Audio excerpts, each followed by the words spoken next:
Bon, eh bien, je me trouve dans une vente aux enchères d'objets rares et surtout provenant de pièges de tombes. J'ai pas exactement d'invitation parce que c'est plutôt réservé aux truands, mais j'ai réussi à passer par une fenêtre. Bon, j'ai dû sacrifier un Vasming dans l'histoire pour assommer un vigile, mais ça valait le coup parce que j'aimerais récupérer une carte qui, j'en suis sûr, peut me mener à un site Maya sacré encore intact. J'ai ce qu'il faut pour la déchiffrer, mais pas les sous, quoi. Donc il va falloir que je trouve un truc.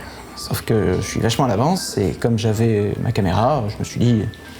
Voilà. C'est en prenant un verre que je me suis dit que je pourrais vous parler de verre, mais gros verre, genre visqueux. On n'en parle pas beaucoup, et c'est un tort. L'Olgoi Korkoi par exemple. On le trouverait dans les dunes de sable du désert de Gobi en Mongolie. À l'heure actuelle, on n'a pas retrouvé de dépouilles, mais d'après les tribus locales, il mesurait entre 60 cm et 1,50 m. Certains pensent qu'il pourrait être une sorte de reptile, ou un serpent géant insolite, ou même un skunk, un genre de lézard. Il est fort possible qu'il s'agisse tout de même d'un ver, puisqu'il existe des variétés de vers en Australie pouvant atteindre jusqu'à 3 mètres de long. Ouais, je sais, pas forcément une gueule de porte-bonheur, hein.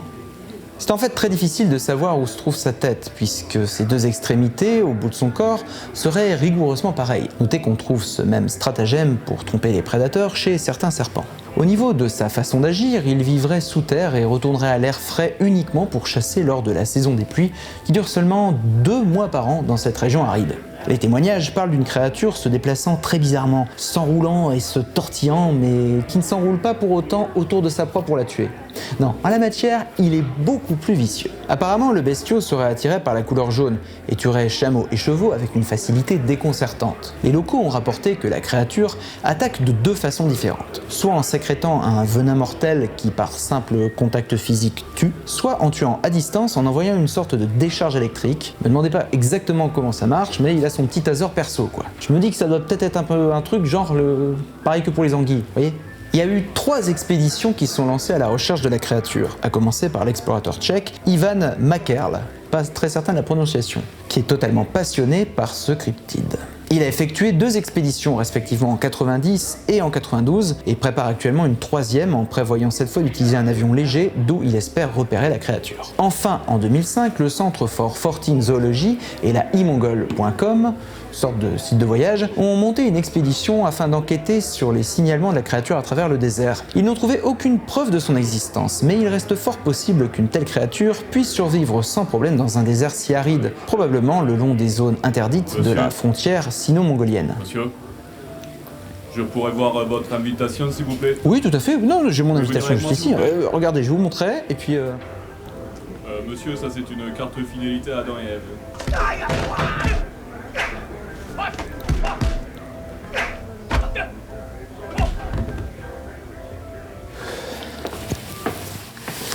Bon, j'en étais où? Oui, donc les vers. Est-ce que vous connaissez la légende du ver de Lambton? On va supposer que non, hein.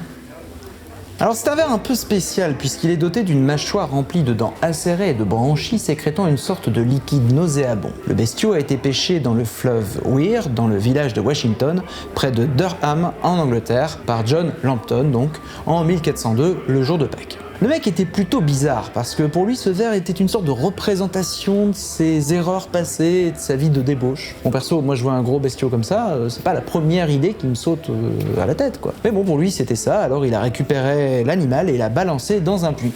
Bon gars hein. Puis il part faire les croisades pour se racheter. Sacré bonhomme le Lambton qui, je pense, suragit peut-être un petit peu.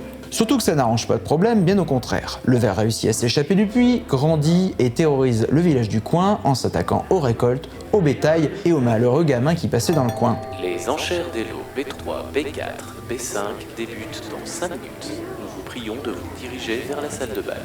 Alors forcément, lorsque John Lambton revint des croisades, un tout bien guerrier bourrin qu'il était devenu, il décida de s'attaquer à la bête avec une armure couverte de lames. Pas con. Le genre de truc où il faut vraiment pas avoir oublié de passer aux toilettes avant par contre. Bref, il attaque la créature qui essaye de s'enrouler autour de lui pour l'étouffer et qui en toute logique finit découpée en tout plein de petits bouts. Bien que la bête soit vaincue, la famille de Lambton fut maudite sur 9 générations et aucun de ses descendants ne mourut de sa belle mort dans son lit. En même temps, il fallait bien avouer qu'il avait plutôt foutu le boxon dans le village du coin, donc niveau karma c'est moyen quoi.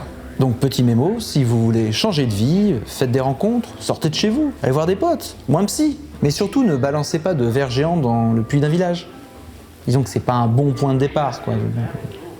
Parlons ensuite du Cuphus polycrotidus. Thalamia. Là, on ne parle pas d'un mythe ni d'une légende, mais bel et bien d'une créature dont l'existence est totalement avérée. En 2017, c'est tout récent donc, aux Philippines, une équipe de chercheurs venant de l'université de Northern University dans l'Utah et des Philippines ont découvert dans un lagon peu profond un ver entre 1 mètre et 1,50 m environ de 6 cm de diamètre et magnifiquement luisant. Cette charmante bébête vit dans une enveloppe blanchâtre qu'on pourrait prendre pour une défense d'éléphant ou un morceau de bois. Ça faisait 200 ans qu'il y avait une forte suspicion sur son existence, car on avait retrouvé à plusieurs reprises des coquilles vides. Ces coquilles sont en fait sécrétées par l'animal lui-même, car ce dernier vit dans la boue, dans le tube en fait, qui est fait en carbonate de calcium. Donc déjà, c'est pas le plus joli des animaux à fouler cette terre, mais en plus il vit dans la boue.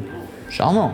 Mais bon, je pense qu'il faut s'estimer plutôt heureux. De ces 3 vers dont j'ai parlé aujourd'hui, le seul dont l'existence est tout à fait avérée est le plus inoffensif. Enfin, jusqu'à temps qu'on prouve que l'Olgoïcorcoï existe bien. Les enchères des lots B3, B4, B5 vont débuter. Nous vous prions de vous diriger vers la salle de bal.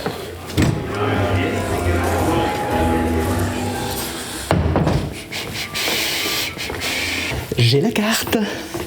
Juste une petite citation de Stephen Hawking avant de vous laisser, qui disait que pour l'instant, le cerveau d'un ver de terre est plus puissant que nos plus puissants ordinateurs. Flippant quand on les imagine plus gros, hein. Bon, à plus.